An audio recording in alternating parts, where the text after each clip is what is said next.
కానీ ఆ మేఘములోనికి రమ్మని చెప్పింది ఎప్పుడంటే 7వ రోజు. ஆனா மேகத்துக்கு உள்ளே வான்னு சொல்லி எப்ப தேவன் சொன்னாரு சொன்னா 7வது நாள் தான். ఆమేన్. ஆமென். అర్థమైందా మీకు? புரிஞ்சுதுங்களா உங்களுக்கு? விளங்குது? 6 రోజులు మేఘం అక్కడ ఉన్నా 7వ రోజే మేఘంలోకి వెళ్ళాడు. 6 நாள் மேகம் அங்க இருந்தாலுமே கூட 7வது நாள் தான் அந்த இடத்துக்கு வந்து அவர் உள்ள போனார். மேகத்துக்குள்ள போனார். 1963లో ఫిబ్రవరి 28న మేఘం వచ్చినా ஆமென். మార్చి 7వ తారీఖున వెళ్ళాడు లోపలికి. ஆமென். இப்போ பிப்ரவரி 28ஆம் தேதி மேகம் வந்தாலுமே கூட தீர்க்கதரிசி மார்ச் 7ஆம் தேதி தான் உள்ள போனார்.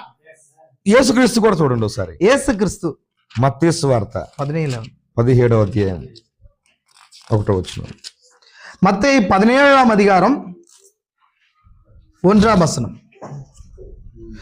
6 நாளைக்கு பின்பு இயேசு பேதுருவையும் யாக்கோபையும் அவருடைய சகோதரனாகிய யோவானையும் கூட்டிக் கொண்டு தனித்திருக்கும்படி உயர்ந்த மலை மேல் போய் அவர்களுக்கு முன்பாக மறுரூபமானார். அவர் முகம் சூரியனை போல பிரகாசித்தது, அவருடைய வஸ்திரம் வெளிச்சத்தை போல வெண்மையாயிற்று. ఆమేన్. అక్కడ కింద మనము అక్కడ మేఘము తర్వాత 5వ వచనంలో அப்பொழுது பேதுரு நோக்கி அது కింద ఉంది 5వ వచనం. அப்பொழுது பேதுரு இயேசுவை நோக்கி, ஆண்டவரே, நாம் இங்கே இருக்கிறது நல்லது.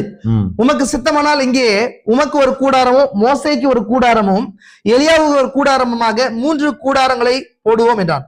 அவன் பேசுகையில் இதோ ஒளியுள்ள ஒரு மேகம் அவர்கள் மேல் நிழல் இட்டது.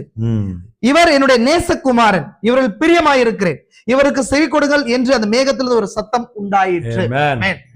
అక్కడ కూడా ఒక మేఘం వచ్చింది. அங்கும் ஒரு மேகம். 2వ యాత్రలో కూడా ஒரு மேகம். యేసుక్రీస్తు ఆ మోషేయులతో కలిసి మేఘంలోకి వెళ్ళిపోయాడంటే எப்போ இயேசு கிறிஸ்து மேகத்தோடு கூட மோசே எலியாவோடு கூட மேகத்துக்குள்ள போனார் என்றால் 7వ రోజు 7வது நாள். ఏంటా మేఘంలో మోషే ఏలియాలు? ஏன் அந்த மேகத்துல மோசே எலியா என்றால்? మోషే ఎవరు, ఏలియా ఎవరు? மோசே யார், எலியா யார்? మోషే మరణించాడు కానీ తిరిగి లేచాడు. మోసే మరితార్ నాலும் కూడా తిరుమ எழுந்தார். అంటే తిరిగి లేచిన పరిశుద్ధులకు సాదృశ్యంగా మోషే ఉన్నాడు. మోసే ఉயிர் தெழுந்த பரிசுத்தவான்களுக்கு அடையாளமா இருக்கிறார். అలాగే ఏలియా ఎవరంటే? எலியா யார் என்றால், அப்படியே எலியா யார் என்றால் మరణాన్ని రుచి చూడకుండా ఎత్తబడే వధువుకు సమానం. மரணத்தையே ருசி பார்க்காமல் எடுத்துக்கொள்ளப்படுகிற சபைக்கு அடையாளமா இருக்கிறார். ఈ మత్తయి సువార్త 17వ అధ్యాయంలో ఉన్న మేఘం, இந்த மத்தேயு 17வது அதிகாரத்துல இருக்கிற மேகம், ప్రవక్త అంటాడు, தீர்க்கதரிசி சொல்லுகிறார், ఈ మేఘానికి ముందు ప్రదర్శన, இந்த மேகத்துக்கு முன் அடையாளமா இருக்குது. ఇప్పుడు ఏం జరుగుతుందో ముందుగానే అక్కడ ముందుగానే చూపించాడు. அது முன் அடையாளமாய் அது தேவன் அந்த முன்பாக வைத்தார். ఇప్పుడు అక్కడ ఎలాగైతే మోషే ఏలియాలు మేఘంలో ఉన్నారో, அங்க எப்படி மோசே எலியா மேகத்துல இருந்தாங்களோ, క్రీస్తు కూడా మేఘంలో కొనుక్కోబడ్డాడు. கிறிஸ்து கூட மேகத்துக்குள்ள கொண்டு போகப்பட்டாரோ, ఇక్కడ కూడా క్రీస్తు ఉన్నాడు, మోషే ఏలియా కూడా ఉన్నారు. ఇక్కడ இங்கேயும் கூட கிறிஸ்துவும் மோசே எலியாவும் இருக்கிறார். ఈ 2000 సంవత్సరాల్లో నిద్రించిన పరిశుద్ధులు ఉన్నారు మేఘంలో. இங்க 2000 வருஷமா மரித்த பரிசுத்தவான்களுக்கு அடையாளமாவும் இருக்குது. అలాగే మరణం రుచి చూడని ఈ వధువు కూడా మేఘంలో ఉంది. இங்க மரணத்தை ருசி பார்க்காம எடுத்துக்கொள்ளப்பட இருக்கிற மணவாட்டிக்கு அது அடையாளமா இருக்கு. సో అందుకనే అక్కడ 6 రోజుల తర్వాత మోషే కొనుక్కోబడ్డాడు.